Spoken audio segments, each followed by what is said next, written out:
Hey guys, and welcome to today's video looking into Astralis' 5 smokes early round the execute on Mirage. We'll be exploring how the execute works and why this style of executing is important for Mirage play at the top level. For those of you that follow ElmerBuddy, he recently made a video explaining how this execute for Astralis has changed over time and gives his perspective on the round, so I'll link that in the description if you want to check it out. Throughout the video I'll go for a couple of players' perspectives, but for those of you that have a particular fixation with learning smokes, want to use execute in your own games, I'll put any of the players' perspectives I haven't gone through at the end of the video. Now before we jump into dissecting this round, let's talk generally about B executing on Mirage. For several reasons, executing just out of apps on Mirage is difficult. One of these being that jump spotting is a safe and easy way to gather info and get off some nades to buy time for the short player to come back and help hold apps. Another is since apps is a choke point, the effectiveness of counter nades, whether that be mollies, smokes or HEs, means it can be difficult to pull off a B execute before you've had time to force down the defending player's nade counts. One way teams may look to get around counter-nading would be to run a contact play towards apps, but again jump spotting means it's hard to get out ahead of counter nades, and if you manage contact right to the end of apps, due to the multitude of positions available, it becomes a very CT-sided fight. To kick off with, let's look at some overviews to get a better feel for the execute on the whole. The first pieces of utility that you can see is a smoking apps from Magus and a molly onto Van, and I'll expand on what this utility aims to achieve later in the video. Next up you see the other 4 smokes come over, and these are smoke off either side of the short pillar plus kitchen window and doorway. As a side point, and depending on whether you count the smoke from Magus as part of the execute, this might be the only execute at the professional level that utilises 5 smokes and it's actually effective against a fully bought counter-terrorist side. Anyway, let's get back to the round in question. Now what these smokes do is isolate the site itself and means that the terrorist players only need to worry about a much smaller number of angles when they come out of apps. But an overlooked aspect is how this isolates the 2 B-side players, and if you're fortunate, just the site anchor away from their teammate. What Astralis is aiming for with this execute is to trade evenly onto the site and then play the afterplant.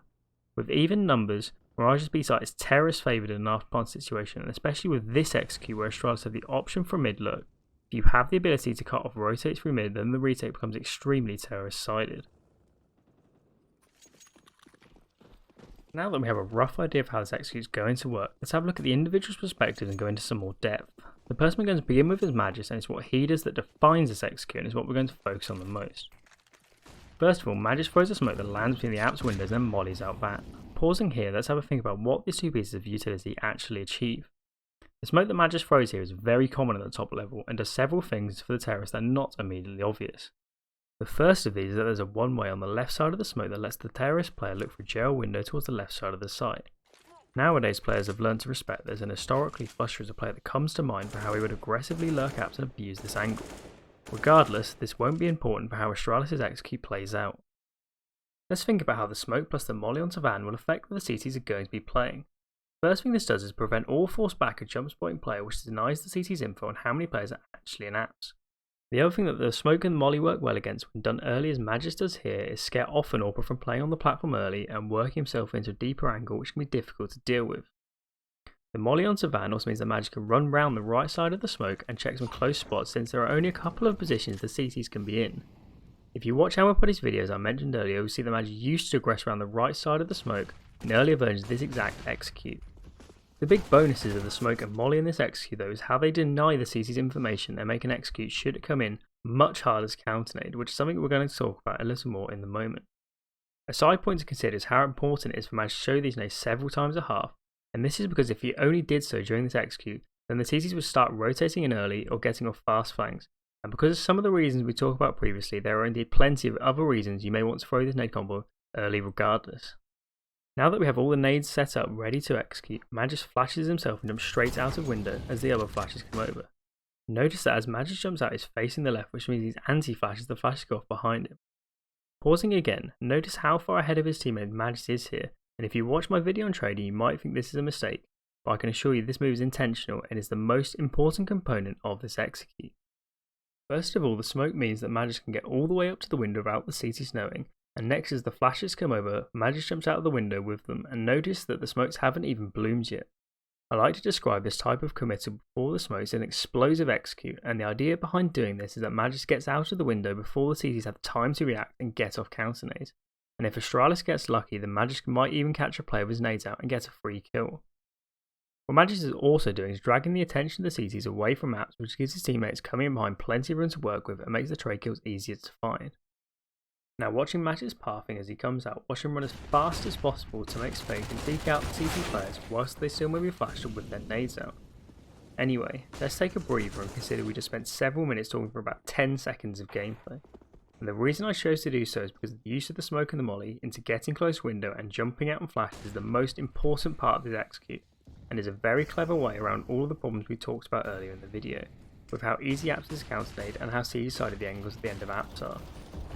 I've seen several top teams already copying this execute, but I think the style of executing we've just watched has been widely used by top teams towards Mirage B's side.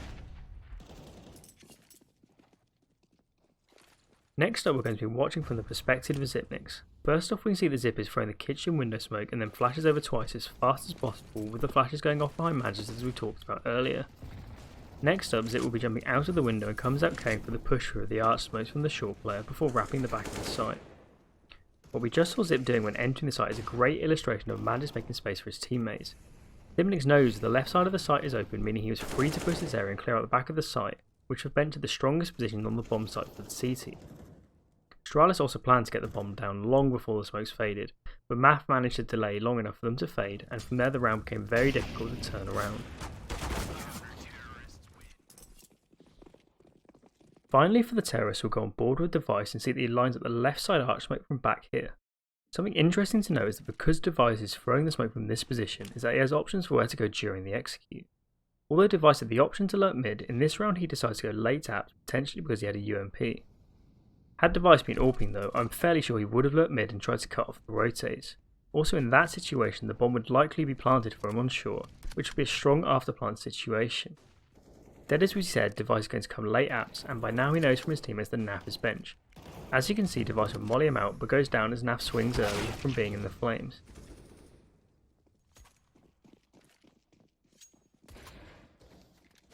To round this one out, let's have a look at how the CTs react to this execute coming in. Watching Taco, we can see early nades, and then once Magis smoke comes out, Taco respects that Astralis may aggress behind it and drops his molly to the left side. This molly from Taco is probably the best reaction in this situation. Now normally he'd look to molly in the centre, but because of Magis smoke this would likely get put out, and as we've already seen outside of a couple ticks of damage, even this molly did little to slow Astralis down. Watching on, we can see that after turning the first flash, Taco gets caught quite badly by the following flashes, and manages to come out on top of a fight that Magis really should have won. But being left on low health with a T surrounding him, Taco gets quickly traded out. The one thing Taco could have done there was play a position that's more shielded from flashes, like playing closer to the site or playing back empty. Consider though just how little time Taco has to make a decision on where he wants to play for when Magis nades comes out until he's being executed into. This is another small reason that explosively executing can be a great choice, because it puts the CTs under loads of pressure to make fast decisions. Now I won't go massively on depth with this, but a knock on of having this execute in your wheelhouse is how you can use it to abuse CT rotation. Say for example that you use this execute on the first gun run and won that round. Then later in the half you can have a single player throwing Magis smoke and molly, and the CTs will have to respect it, which will force the short player back towards the site and some nades at the CTs. This concept of using utility like this to draw rotations occurs in a number of places across different maps, with the out-tunnel smoke on Dust 2 particularly coming to mind.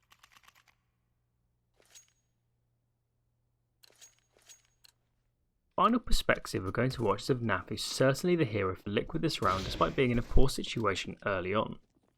After running up short, as soon as he hears Magis throw his smoke, he instantly moves back to the side to get in a much better position should an execute come out. And this is the sort of thing I mentioned a second ago about forcing certain rotations using these nades. After moving around a little, Naf decides to nade behind the smoke and gets caught by a flash. And now that we're quickly learning, once the smoke in apps comes out, you want to get yourself into positions that are difficult to flash. This forces Naf to fall into the doorway, and pausing here, Naf knows that he needs to come back onto the site to help out Taco. What he does now is throw a molly that stops Astralis pushing onto the bench side of site and flashes back through the smoke. Using his molly, Naf pushes back towards bench, and it's these two kills that go a very long way towards Liquid winning this round.